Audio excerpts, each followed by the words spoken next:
Hey, John. Hi, you are not Eric. I am not. I'm Peter again. Peter Wooley. Hey, thank you for coming and chatting with me while Eric is off on a West Coast road trip. Well, thank you for the invite. Happy to. Eric got a chance to talk to you. What was that? It was while I was in Orlando. I'll say So 6 weeks-ish, something like that. End of February. So welcome back. Thank you. So let's see. This time, I don't know how much we're going to talk about Disney, but I do know that we're going to be talking a little bit about JavaScript. I want to make Eric cringe a couple of times while he's driving in the car listening to this podcast. I think we're going to be able to make him cringe a few times.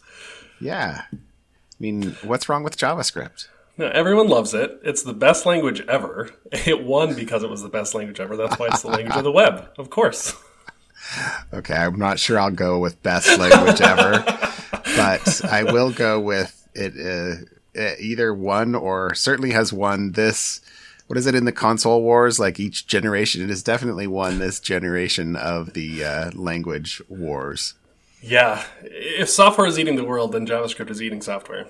So, for good or for ill, I think. Yeah, it's got a couple of. I guess I've seen a whole lot more Python in the last 2-3 years than a couple years ago, particularly in areas like machine learning. That's all true. of the SciPy, etc. is that seems to be the language of academia at the moment. Would be my which I guess is better than it being Haskell, because I'm not a fan of that.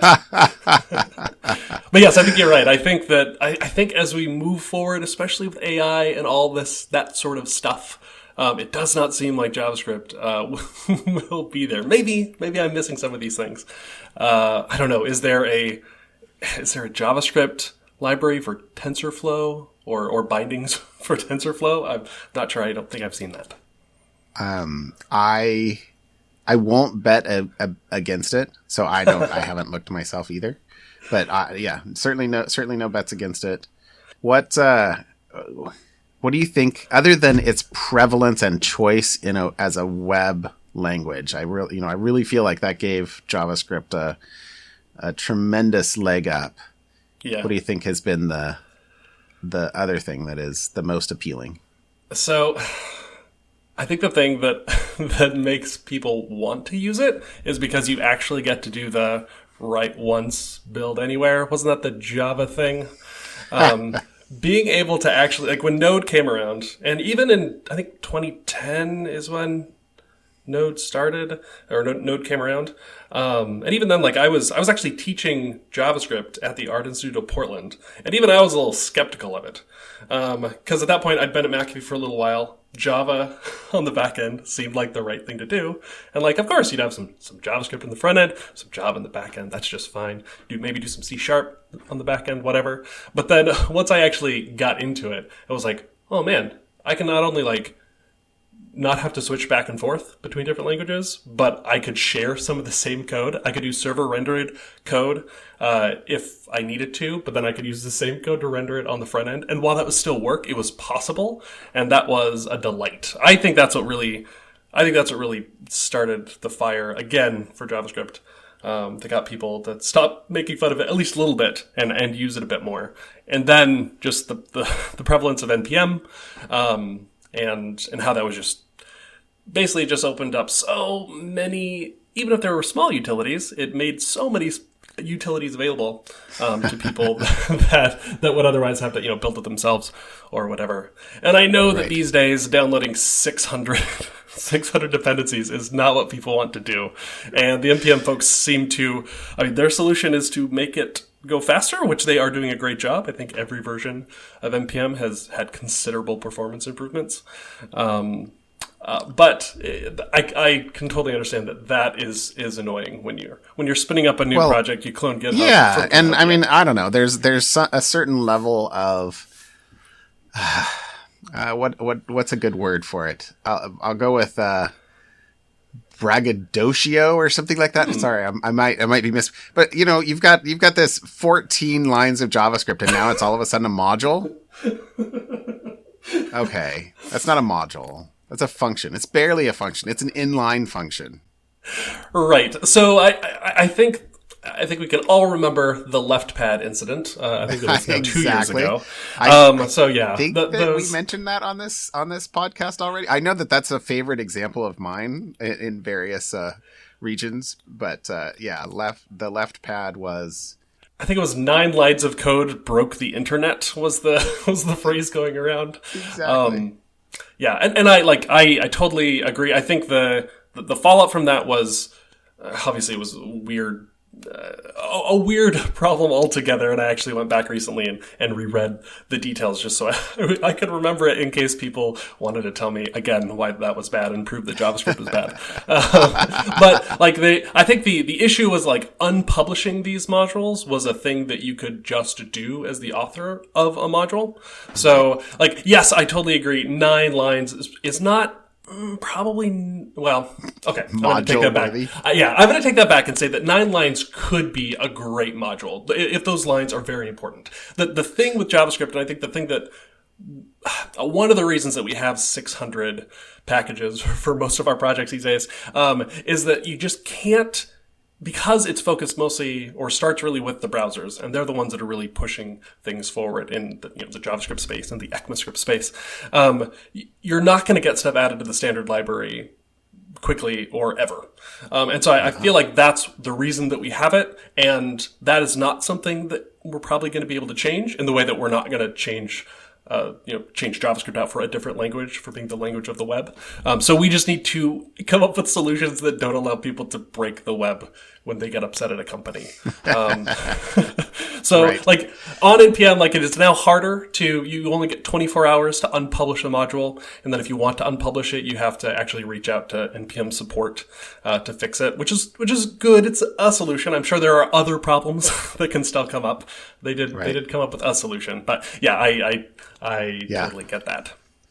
That's interesting. No, every package that I have, you go to do a tutorial for, this or that. And, the first thing is NPMI, and you stare at the things, and then you do a, word count node modules, and you just laugh and laugh and laugh and laugh.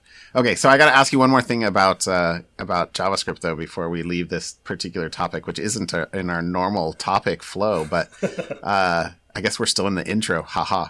Indeed. What is your opinion then on TypeScript? Probably will be illuminating that were you familiar with CoffeeScript? Yeah. Okay, so when CoffeeScript came around, I was like, oh, great, it fixes a bunch of things that I don't like about JavaScript. It didn't add a type system or anything. But I got in a whole hog. I actually backed a Kickstarter for a guy to spend a year rewriting the parser. I remember that Kickstarter. Yeah, I was pretty excited about it, and the outcome was actually pretty good. It did. There was at the old building now. There was that status board thing that I made, and I wrote it all in CoffeeScript. And I look at the code and just kind of want to throw up on it now. But I was very excited about it. And the unfortunate part is that TypeScript kind of came up when I had fallen out of love and was just going back to vanilla JavaScript. So it interests me. I think the connection between TypeScript and Angular these days, I find very intriguing. I think writing in it can be kind of pretty.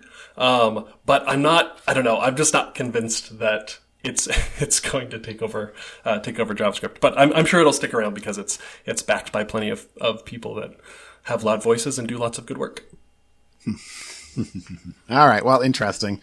I don't do enough development in either to be proficient.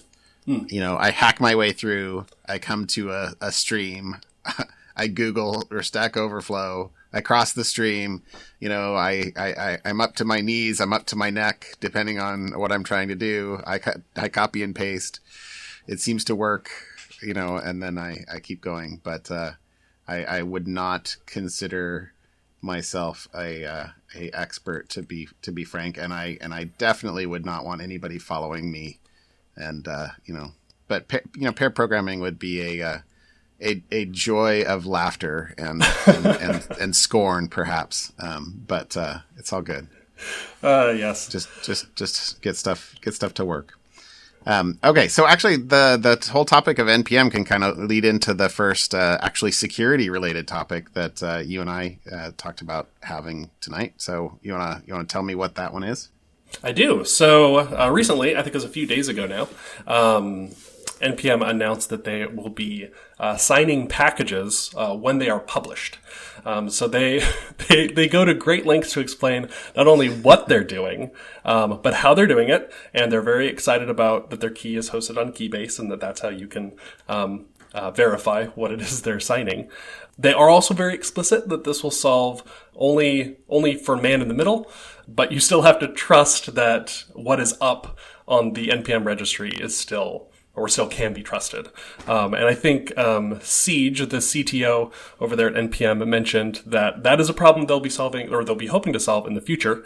We'll be able to just trust them a bit more. I'll be curious to see how that comes about. But it's pretty exciting, and they include steps on how to go and verify recent packages to make sure that they are what you expect and you're not being man-in-the-middled. It's kind of cool. Yeah, no, and let's see, a couple other thoughts I had on that. So first of all, it doesn't sound like the tooling is yet in, for example, in NPM install to verify the signatures automatically, but that will be coming. Yes, it looks that's what it looks to be. Right now, it seems like it's fairly expensive to do the actual check. And while they give you the instructions and they say how you could do it, I don't really know how many people are going to do this. It seems like maybe it's a bit more because they're publishing it. It's a bit more about just letting other people know that this is going to happen. And at some point in the future, you can either benefit from it, or if you're thinking about trying to man in the middle, there's going to be this way for people to check. So just don't try and come up with some other way to mess with people. Is that a problem in the wild? I mean, as I thought about this a little bit, there's another article I loved from a couple years ago. And again, I probably mentioned it earlier on one of the episodes of this, but it was a graduate, or maybe it was an undergraduate research project by a student who had typo squatted a whole bunch of packages. Do you remember that? Did you read that? Only barely. I do not remember the details. So, I mean, I think he worked with the package, I think he worked with NPM, and I think he worked with pip or something like that, because I seem to remember it was on Python too. But, where he transposed letters and, on packages, and, anybody who did, and added a module but made a typo, he'd do it. And then the only thing he did is he copied the original package, but then he had each one of them, basically ping a server so that he could tell when it was used. And he also could tell when it was used as root. And there was a huge... So there were a lot of people that used the typoed packages, and B, a significant portion of those, and I don't have this in front of me, but in my head from like a couple years ago, it was in the 15 to 20% range. Oof. Like a significant number of those were running as root.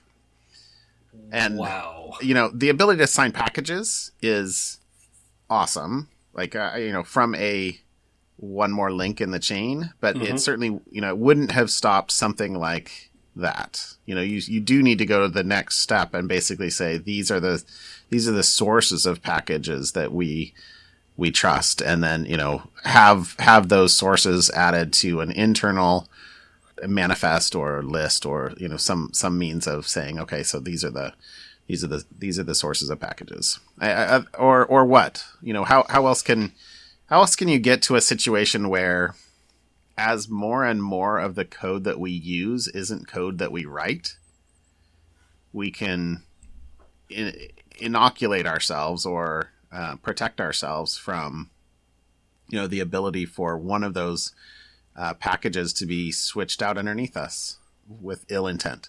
Yeah, I think, the way that you kind of mentioned it of possibly, whitelisting things and then bringing things down. Like, I don't know if this is how private NPM registries work. Like, I know Artifactory can host NPM registries, and I'm wondering if, maybe if you're a larger company and you could set something like that up, you could actually just choose to host just the. Oh, you can do that today. You can totally do that today, and you can have a effectively whitelisted set of packages, but you're giving up the rapid development cycle. At least if that's throughout your dev cycle, you can then have situations where during development you're live on the pulling down live off the web, but then at some point in time you have to harden that. And anyway, there's a spectrum there of behavior that is it's not clear what the best it's not clear to me, at least, what the best practices are for safe deployment of packages like that. All right, we're gonna go way over on this, Peter. Sorry, this is good. No, we're good. Let's go to my first topic, or my topic for the night is just, it's like the best headline of the week. I couldn't help but paste it in because casino gets hacked through its internet connected fish tank thermometer. Like, isn't it? I mean, that is the most quintessentially IoT headline of the decade. I mean, it might be the perfect headline. There isn't a lie in the headline. Nobody made it up. No editor was trying to convince the author that they needed to use this headline. It is just the obvious headline to use, and it's terrific. Yeah, I mean, I must say, we just talked about not swearing, but I do presume that everybody follows Internet of Shit. Yes. And which is, maybe this is where I got this link. I'm not sure, but I gotta read this. I gotta read this sentence here. This was just magnificent. The hackers exploited a vulnerability in the thermostat to get a foothold in the network. Once there, they managed to access the high roller database of gamblers, then pulled it back across the network, out the thermostat, and up to the cloud. It is a remarkable piece of writing, and it's a remarkable thing to have happened. All I want to do is see a hacker's style visualization of this thing, of us being the data as it got captured and following the chain through the casino, going into into the thermostat, and then out into the hacker's hands. It's just terrific. So I guess I don't have like a huge amount of conversation to have about this, other than just to sit and sort of stare in awe and think, wow. So all this makes me think about is, how do I even begin to trust my router? How do I begin to trust any of the devices I've ever purchased? If Apple can introduce that root no password bug just willy-nilly into macOS, like, I know that folks aren't trying that hard to work on the security of these devices that I've purchased. And like, right. I always cringe when I hear about the botnets from, all the IoT devices that people, bought. They were $20 and they got this great value, but they're never getting updates, all these things. And I like to think to myself, like, well, I'm a security professional. I'm very careful. I go to the wire cutter before I buy all my tech products to make sure I'm getting the good ones. But I actually don't. I don't know. I don't feel confident, and I don't want to feel confident because I don't want to be wrong. But then I don't know how to then make other people feel confident, because I don't either. And I really don't know if a casino, even if I were there and helping out, if I could stop a casino from getting hacked through that. That's terrible. Right. There was a great project I used for a little while last year that was at least interesting it was mostly to block like ad tracking stuff. Pi-hole. Have you used Pi-hole? I have not heard of Pi-hole, but that's a great name. That was a great way of actually getting a nice little, on the side but in network means of looking at what URLs are being requested. Yeah. Doesn't do anything for just, bare TCP routing, but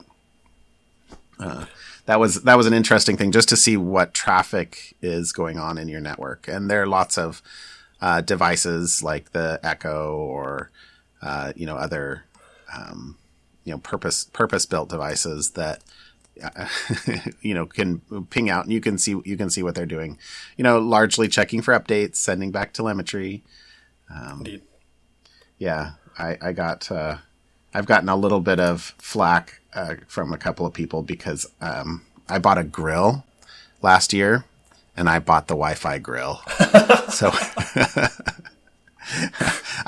to be honest, I've never yet actually turned it. It was an extra $100 to buy the Wi-Fi one, but I was like, oh, come on. I can't not. Like, I can't not. But the two things that it's supposedly useful for are, one, you can do a remote start. Oh. So you can turn it on with your phone. I'm also, sorry, but that gets not me more something that you excited necessarily want to be able to do all the time, and certainly you wouldn't want to be hacked and have somebody do per se. And then, but the more interesting one is that you can check the meat thermometer remotely from your phone, and you can set it to like alarm when it reaches certain temperatures and stuff like that. So that's pretty good. I own a grill. I think it's the Grill Right. It's one of an earlier model. I think there's a newer one. I'm curious if the same technology that's in my little standalone thing is actually in the grill. I'll have to go look up your grill after we're done. It's a green mountain grill. Okay, cool. So I love that, and I know I can walk over and I can set a normal alarm, and I could buy a meat thermometer that just beeps. But there is something special about knowing that even if I forget and I wander up to a room that's far from the kitchen or something, that my phone is going to beep me and tell me that I'm within 5 degrees, so I might want to get down there and get ready to pull the meat. And I'm actually in the market for a new grill myself as we go into summer. So I think I'm going to have to go take a look. I might be able to join you. I have to have you over. I can show it off. All right. So one more topic. One more topic before we're done here. What about this BuzzFeed article? So this one's a bit of a doozy. I would recommend. I think we'll put a link to the video in the show notes. But I think there is a swear, so I'll just say that. But teaming up with Jordan Peele of Key and Peele fame from the Comedy Central show, Jordan Peele did put together a video that shows former President Barack Obama saying things that he either has never said or has never said publicly. He worked with, I think, the video person from BuzzFeed, and using an app called Fake App. Jordan Peele. Oh, sorry. Yes, Jordan Peele. President Obama, as far as I know, was not involved in this project. But they used a video of Obama, and then they used this app called Fake App, and they took a video of Jordan Peele saying things that Obama never said, and then the Fake App will then do all of its deep learning to then take Jordan Peele's facial expressions and voice and move it onto a video of Obama. It's not perfect, and I think anyone looking at it with a critical eye will be able to spot that it is indeed not fake. But it was actually put together for the purposes of being a PSA to let people know that this technology does exist. It's not perfect. It can't be used by everybody. You still have to be kind of nerdy these days in order to do it. But it is happening more and more. But it's coming. Yes. It's coming. This has, security implications. It does. And in the BuzzFeed article, they actually show, I think they give five options for trying to figure out if the video or the audio that you're watching is legit. And I found it interesting that the first three are things that people should be doing now with everything, all the media they're consuming, but they don't already. So the first three are: don't jump to conclusions, consider the source, and check where else the video is and isn't online. So if you're not seeing it at a bunch of legitimate news sources, but it's a scandalous thing, think about that. But I found those three to be like, yeah, well, that's our problem with fake news in general, is that the first thing we do is retweet or share or leave a comment instead of actually considering these three things. Critical thinking. Yeah. Thinking. Yeah. A critical thinking class in high school would be tremendous. I still didn't. I never had that, and I still hope my kids will get it. The last two that they mention are specific to this sort of stuff: is inspect the mouth and then slow it down.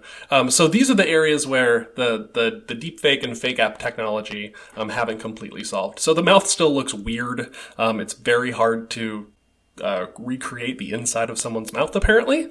So that's a way that we can figure it out. And if you do it really slowly, it's kind of like watching a video game in slow motion. Like, it gets really jittery and weird. At normal speed, it looks kind of natural, but slowed down, your brain will just go like, no, it's not real. It's not real. So that's good to know, but I cannot imagine. Forward to the moment. But fast forward 2 years, 3 years, 1 year, 2 months. Yep, and we're going to have everybody saying anything, and then it'll be hard to trust anything at all. Right. Yeah. So the other point about this, though, I don't think you mentioned, was how long it took to actually create the video. That's true. At the moment, it's not something that you would see for a breaking news story. No, it looks like it took, as far as I understand, this didn't... this number doesn't include any of the actual prep time to put it together, but it took about 56 hours with the oversight of a video effects professional, the person from BuzzFeed, to actually get it to look as good as it does. I imagine that the first few cuts of it in those first few hours probably looked pretty wonky, but they were able to make it go a little faster. But remembering Moore's Law, I imagine that 56 hours is going to come down. And I imagine that we'll either get real-time fake video stuff in good enough on our phones in a year or less. Oh, sure. Yeah. Well, I don't know about a year on our phones, but good enough to be real-time, I would totally expect.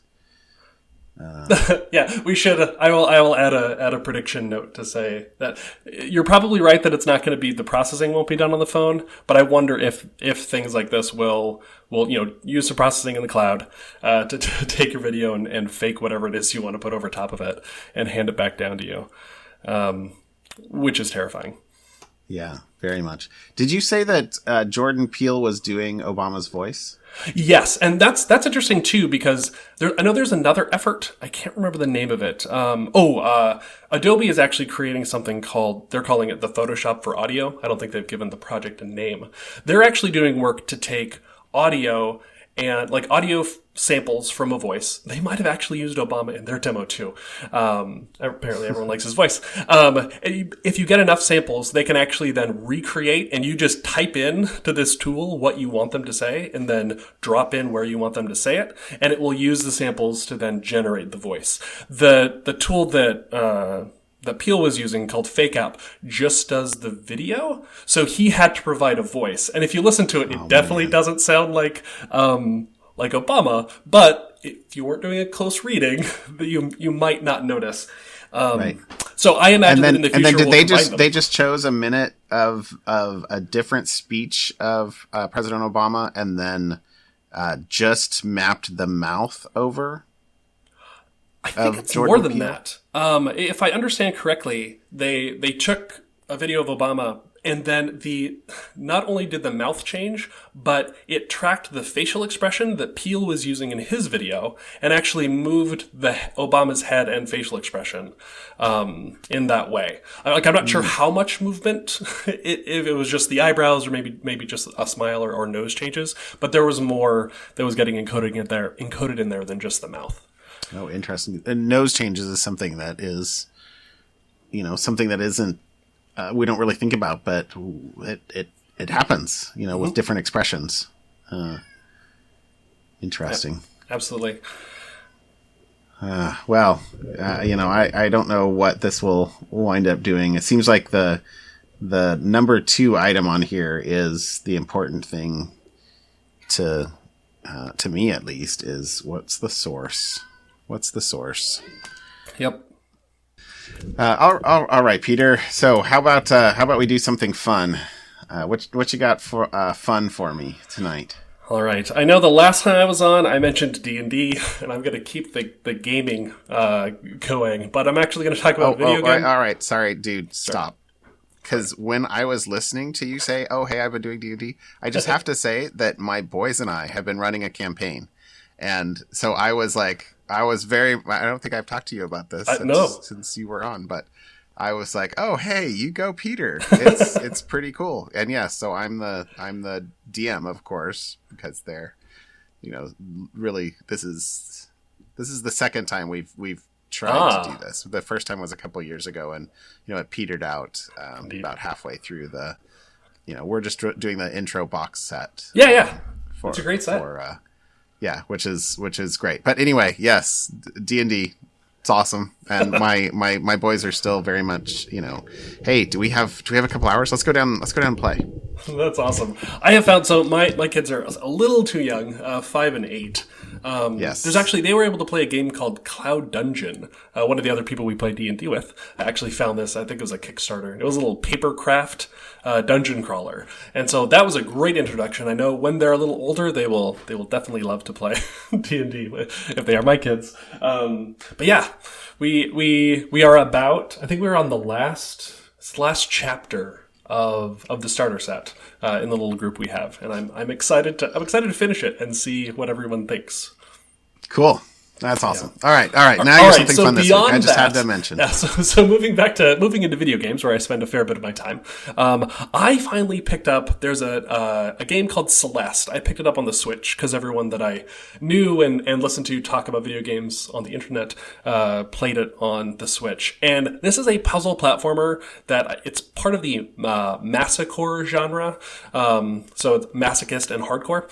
So it is a game where you die and there's actually a death count. And I think I died 3,200 times in the completion of this game. But it is fantastic. So the story is terrific. It's about, without any spoilers, I guess you could say it's about mental illness. And it's delightful, and the characters are delightful and three-dimensional, even though they're actually two-dimensional in the game. But their characters are great. And so it's this game that's constantly punishing you. You get a little further along and you feel great, and then you get 3,200 deaths. Yeah, but it's really fast. So when you restart, there's no tapping a button to retry. You just immediately go back. And then so you can kind of get into this groove where you're getting through these puzzles and you're redoing the early parts more and more until you get them down pat. And so if you are interested in platformers and very hard puzzles, it is a great game, and it will eat probably at least 10 hours of your time. But it's fantastic. And if you don't have a Switch, is a good reason to get a Switch. Because it's really good on there. I do not have a Switch because, I feel like Nintendo kind of fooled me the last time, and I got the Wii U. And I skipped the Wii U. And I totally get that. But I'm happy that I switched to the Wii U because I know a few people, other people that feel the exact same way. And it is a tremendous device. So being able to just take it out of the dock when we want to watch something else on TV, but I want to play or the kids want to play, that portability, I did not fully understand for the first couple of months, and then I heard everyone else talking about it, so I had to buy it. And it is. We have used it. I would say we've used it way more than the PS4. The kids use it a ton. I've considered buying a second one, which is kind of crazy.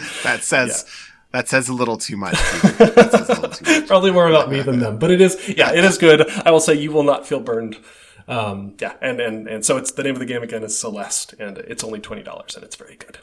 Celeste. Mm-hmm. Celeste. Okay. Wow. That's cool. That's cool. I had a hard time coming up with something cool this week. I'll do two little things though. One is that I did get my bees last Saturday, and I cracked them back open for the first time today, actually, because it was 60 degrees today, and I totally messed up. Oh no! I'm sure those bees are really sad that they're with me. That's what it is. But how many bees do you have then? Well, I got two. I put in two hives, so okay. I got two what they call nucleus colonies, and I basically have two hives, and one hive is not super active, and looking like with some signs that they might have a little bit of sickness. Oh. So, whoops. And then the second hive is like going gangbusters, but I made a mistake and I put a top board on. When you first get them, you're supposed to feed them. So I have some sugar syrup in the top, but they're not supposed to be able to get in there because they'll drown. So I have these like special feeders, so they'll get up from the inside and like not only be able to kind of sort of get at the sugar water from inside where they can, they can't get into the actual syrup. Yeah. They got in the top, and so I opened it up today, and there are just thousands and thousands dead in there. And I totally like made my heart drop. Anyway, this is supposed to be something fun, but that was not fun. But it was a little sad, but I mean, the good part is that you're now a real beekeeper. And how long does it take to get honey from it? I assume that's the end goal. Yeah. At the end, so probably next year, honestly. Okay. So it basically takes a year for the hive to build up and store enough to make it through the winter, and then next spring they won't be behind the 8 ball, so to speak, to build up enough for them to survive through the winter, and so you can pretty much plan on getting some honey the second year. And sometimes the first, so it sort of depends on the hive and the strength and what the arrangements are around, like how much stuff they have. And we have them right above a whole bunch of blackberries, which should be coming into blossom in another month or so. So they're going to be pretty happy. Hopefully they'll be pretty happy. But anyway, so I got my bees though, and so they're going on. I was actually just texting with my beekeeper friend earlier to ask about the one colony, and so we'll see. So that's my first thing, and then my second thing, which we've mentioned kind of obliquely a couple times on the podcast, which I think have actually made it through after the edits, but that I can't really touch my keyboard while we're on here because it's super duper clicky, and so I just thought I would say, my keyboard is really cool, and so here I'm just gonna go ASDF here, but it is super clicky. It is it's one of the Razer. Let me lift it up here again. What is it? It's a Razer Black Widow Chroma. I love this keyboard. It is heavy duty. Just the feel of typing on it is fantastic. And if I remember correctly, if it's a Chroma, that means it lights up a bunch. Is that correct? It does. It totally does. Cool. And I just have it. I haven't. You can program it so that like different games, different apps that you run would do different key color combinations and things. I just don't. It just kind of cycles through for me the colors. Also, the Mac app. Mm-hmm. I think it's the I have this going through a KVM. Oh. And it's severely unhappy. It doesn't actually like the programming of it didn't work. And I was like, I didn't really care. So, but the weight, the heft, and the feel of typing on this keyboard is absolutely fantastic. I love it. It's a mechanical keyboard. It's very clicky. If you tried to use this in an office environment, I'm sure that all of your cube neighbors would want to come over and throttle you. But I am in my basement, and I figure if you are within audible range of my basement while I am typing on my keyboard, sucks to be you. So absolutely. This is my real something fun this week is having a nice mechanical, but having a nice keyboard is something that I didn't even really think about too much not too long ago. I was just using crappy things that came in the box, right? When you buy a Dell or you buy a HP or something like that, or you buy a $6.99 keyboard off of Amazon. I've got a couple of their, Amazon basics, and they have keys that you can type, and they seem to. But the amount of joy that I've gotten out of this keyboard it surpasses the money spent. Well, that's good. I have been tempted. I am actually, so let's see, I think I'm surrounded by Apple keyboards, like the Magic keyboards, like super low profile. I have one of the 2016 Macs with the absolutely no give on those keys. I have the exact opposite problem you do, but I am a little tempted. I have a Windows gaming machine. I think my walls are thick enough that no one will hear it if I get a loud keyboard, and I would kind of like to. I will lay you money that if you typed on this keyboard, you would buy one within 10 minutes. I'm not usually a light up person either, but the idea that you can program it for different games, like I still play a bit of World of Warcraft, and I imagine that there are some presets for some pretty good looking WoW layouts. Oh, you know that there is. You know that there is. All right, Peter. This is we're going long here tonight, but we better wrap it up. Well, great. Well, thank you for having me on. Sorry we went long, but it was a fun discussion. It's great to have you. Thanks for joining. Have a good night. Indeed, you too.